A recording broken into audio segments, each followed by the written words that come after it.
watched her through the rearview mirror, my skin prickling. Needless to say, I didn't like going out with my wife. She turned heads wherever she went, the grocery store, the spa, the bank. She was undoubtedly known as the crazy lady with the urn. She insisted we set a place for our son every time we sat down to eat. Instead of talking to the rest of the family, she'd have conversations with the urn over dinner. It's a wonder she didn't try to feed it as well. At this point, I had no idea who Lily was. Our formerly prosperous marriage had quickly declined into one of convenience, and I often found myself fantasizing about other women. Once my side of the bed had been occupied, I was banished to sleep on the downstairs couch so I could use the TV to satisfy my own needs without judgment. I'm sure my wife wouldn't have noticed if I'd started bringing dates home, but I never did, secretly hoping a day would come when things went back to normal. "Maisie's going to eat with us?" Jeremy repeated, his hand frozen in midair. His angry composure seemed to have vanished as quickly as it had appeared. For a moment, the room was enveloped in stunned silence. Then, Lily spoke. "Yes. She will be joining us from now on." My heart fluttered as hope filled my lungs. It was finally happening. I could almost feel the broken pieces of our family slithering towards the dining room table from every corner of the house to form a long-lost family unit. "Dinner is almost ready," Lily blurted out, turning on her heel and heading towards the kitchen. "I'll just get Kendall." I got up to pour myself another drink. Of course, she would get Kendall.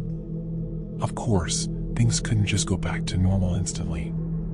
It would take time. Even so, as she brought out the urn and sat it on top of the plate, followed by a light kiss on the lid, I knew I could never get used to this. "Shall I call Maisie?"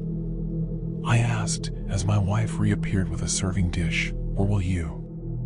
A strange expression crossed her face. She stood there, motionless, as though she was thinking long and hard about what to say. I swallowed, wondering if she hadn't heard my question. "No," she retorted eventually, "she'll join us when she's ready." And that was that. Neither Jeremy nor I questioned it any further, instead tucking into the dinner Lily had prepared for us. We didn't say a word throughout. My wife, on the other hand, said plenty. "Enjoying your peas, Kenny?" she asked the urn amidst bites. "They're fresh from the garden, just how you like them. Remember when we used to pick them together at Grandma's? She taught me how to plant them, too, before she passed away last year." I stared at my plate, my stomach in knots. I needed another drink. Badly. But the bottle was in the living room. I wondered if I could slip away quietly to fetch it when Jeremy piped up. "When's Maisie coming down?" he asked, arranging his peas in a straight line. "We're almost done with dinner." My wife looked like she'd been jolted awake from a pleasant dream. She began, her cheeks flushing. "Maisie?" "Yeah, perhaps another day." We stared at her, bewildered, but she seemed totally oblivious to our change in demeanor, chatting away to Kendall about rhubarb and its benefits on the body. "Mom?" Jeremy asked again, his voice quivering. "Why won't Maisie come down?" It was like she hadn't even heard him. Either that, or she was doing her best to not pay attention. Clearly, it was a subject she didn't want to address. "What's your favorite vegetable, sweetie?" she giggled, her tone suddenly cold, as if she didn't mean a word of what she was saying. "Mom." Jeremy sat upright in his chair and waved a hand in front of her face. "Where the fuck's Maisie?" I tensed up, knowing full well Jeremy wasn't supposed to speak to his mother that way, but the situation seemed to be spiraling out of control before I could stop it. "Why can't you just talk to us every once in a while, huh?" he exploded. "If you spent half the time with us that you spend with that stupid thing, then maybe we would still be a family." Caught in a fit of rage, Jeremy grasped his end of the tablecloth and pulled it towards him, sending the dishes crashing to the floor.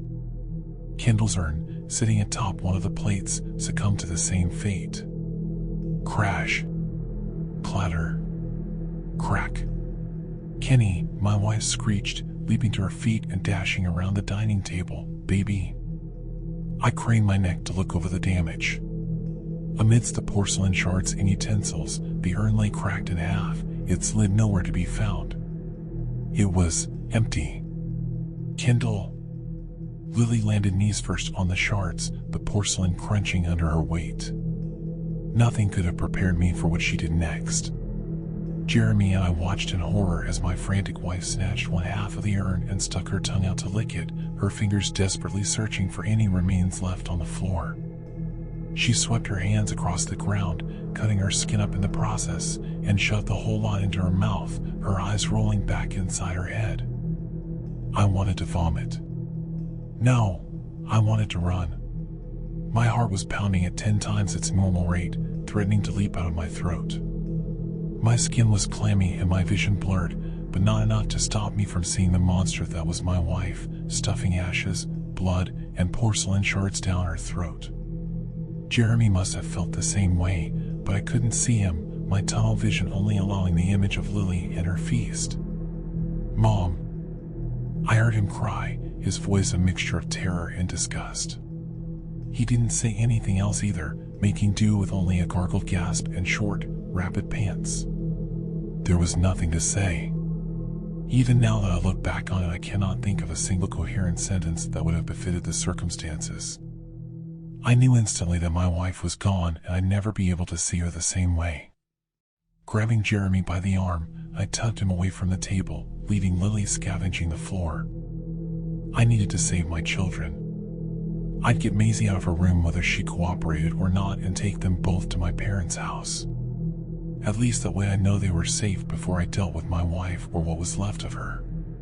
Jeremy was still in shock as I pulled him up the stairs, so he didn't protest. He seemed to know exactly what we were about to do and I needed all the help I could get.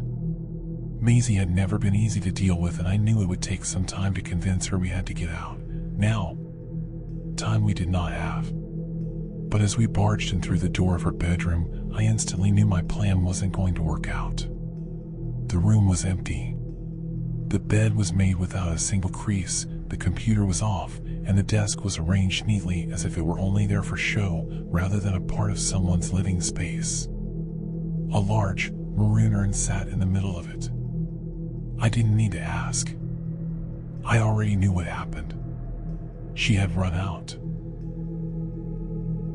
Story 5. If you see a searchlight too soon after capsizing in the North Pacific Ocean, hide. A few years ago, I was working as a deckhand on an Alaskan fishing boat. From a young age, my parents instilled in me a strong work ethic. They always said hard work leads to greater returns, so I naturally gravitated towards a career that shared that philosophy. Alaskan fishing added high risk to the equation, and in turn, the rewards were even sweeter. I couldn't imagine doing anything else and planned on working my way up to captain one day. This story takes place during my 5th crabbing season. By then, I knew the ropes, I was familiar with the waters, and I'd witnessed a few deaths firsthand. I thought I was prepared for anything. I was dead wrong. We were a crew of 15, myself included, when the season began. That number would be halved by the time we returned to shore, and I would be left incapable of setting foot anywhere near the ocean ever again. I was sailing on the Seaward Sarah, a vessel that was getting a little long in the tooth, but was known for her reliability. Since she passed her safety inspection earlier that year, I had no concerns as we left port for the cold waters of the North Pacific Ocean. It was exhilarating to be on the sea again, with the fresh salty breeze and waters so vast, you couldn't see anything but blue for miles around. Spirits were high and the excitement of starting on a new journey was electric. We always hold a party on the first and last nights. It was tradition. Even the captain would join in and dance and sing and drink. We noticed the first sign of trouble 2 days into the journey. The Seaward Sarah was listing on her starboard side.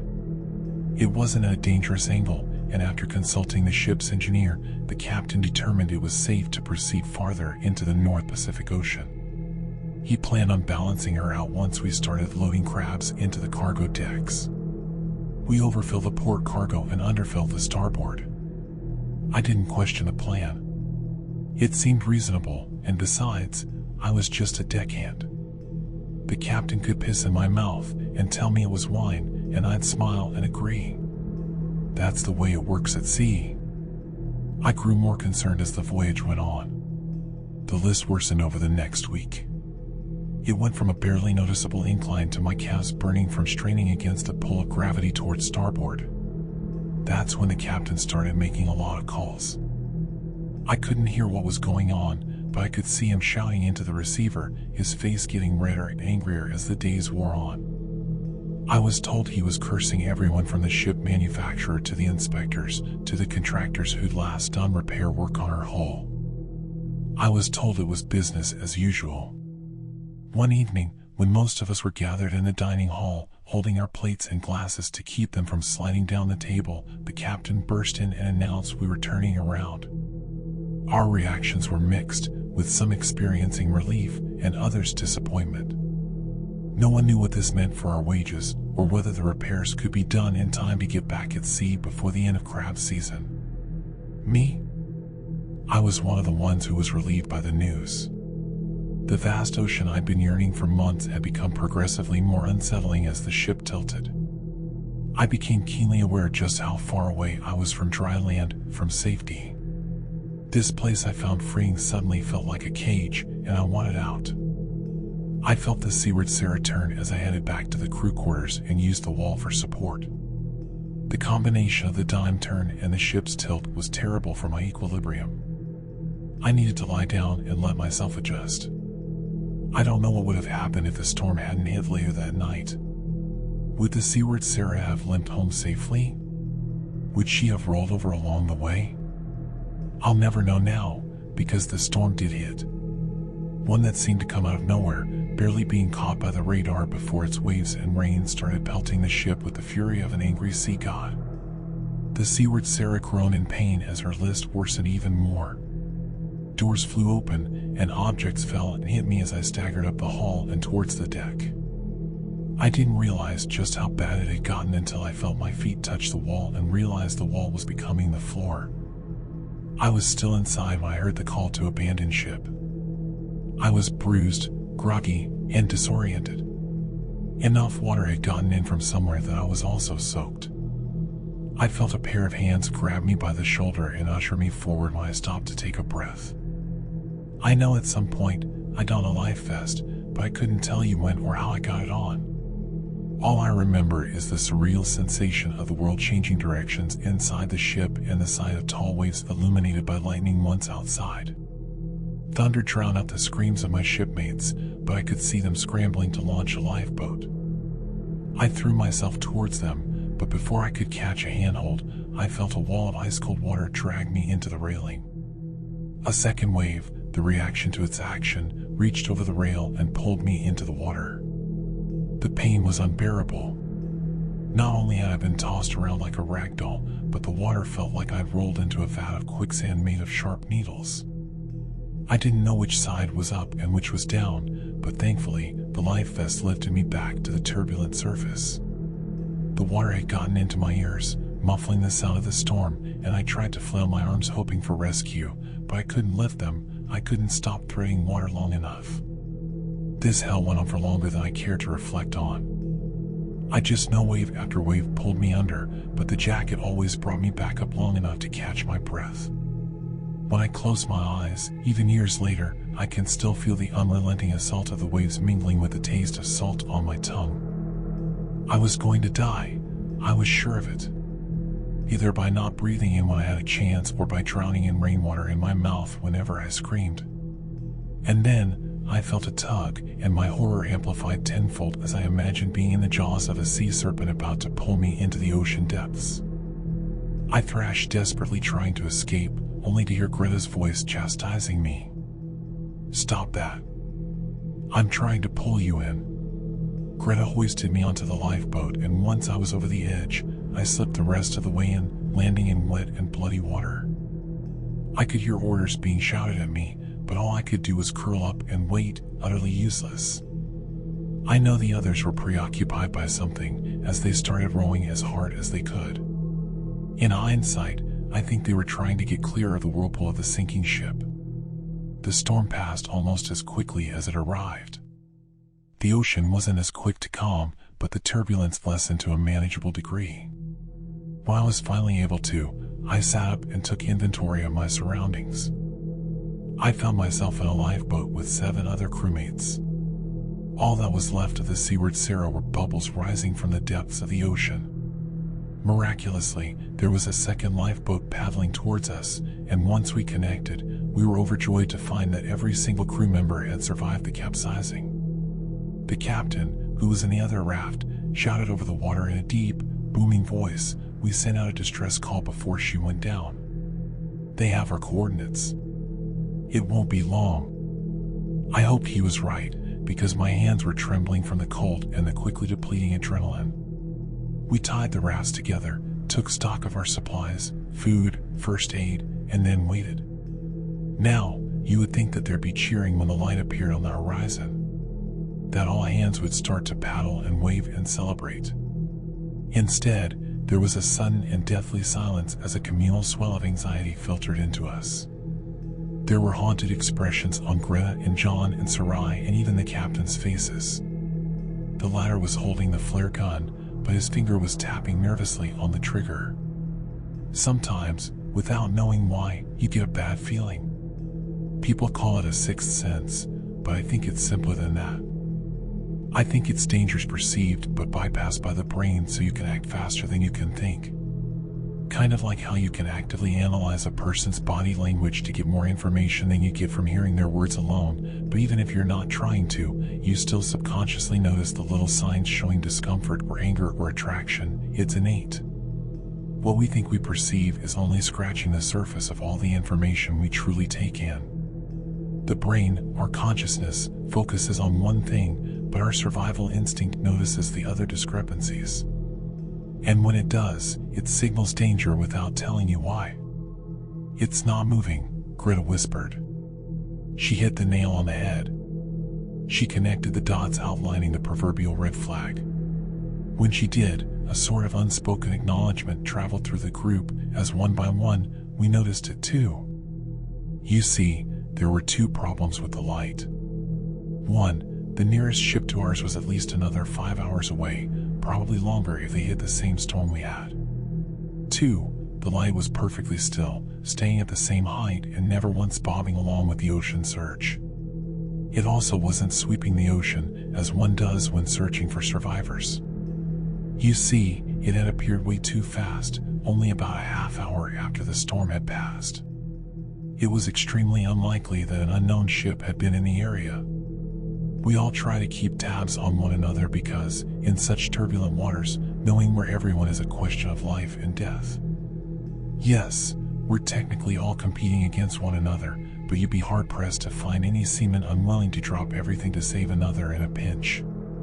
There's a code of honor we all follow. But suppose this was an unknown vessel responding to our distress call, we still had to contend with the second issue of its unnatural immobility. My stomach contorted, wondering what it meant. This light was fixed on a single point in the near distance. It was glowing, no, pulsating, but it never once moved on any sort of axis like it should if it was searching the water, and it was immune to the push and pull of ocean waves. There's not a ship on Earth that can do that. The only reasonable explanation was it might be a Coast Guard helicopter hovering perfectly in place and dangerously low. But then again, even if it had been deployed the second the distress call was sent, a rescue chopper couldn't have gotten to us that fast. The light was impossible. The light felt menacing. The light acted like a lure, goading us to come to it. The boom of an explosion snapped me to reality, and it was followed by a crackle up above. The captain had fired off one of the flares. It hung in the air, slowly fizzing in a downward arch. I remember feeling so scared I dug my fingers into the lifeboat. The shot was one thing, but my fear had to do with the light. I was so afraid it would come closer now that it knew for sure where we were. I was more afraid of that light than I have ever been of anything in my entire life. But thankfully, it stayed away. "Row," the captain ordered. No one moved, not even to breathe. "Row, damn it." John reached for the paddle, but Greta grabbed him by the forearm and stopped him, shaking her head. The captain glared at us with bulging eyes. He'd adopted an authoritative stance, but even he wasn't able to suppress his quakes of fear. If one followed logic, he was right. We should head towards the light. And yet, the longer we stared at the unwavering thing, the more it unsettled us. It's funny how something as simple as bobbing up and down could have alleviated our anxiety. But the light didn't do that. Not even once. Faced with a soft immunity, the captain grumbled and grabbed a paddle of his own. "Fine," he hissed, "I'll go. Any man or woman too cowardly to come can transfer to the coward's raft." He gestured to us. "Anyone with balls, come with me. We need to flag that ship down before it moves on without us."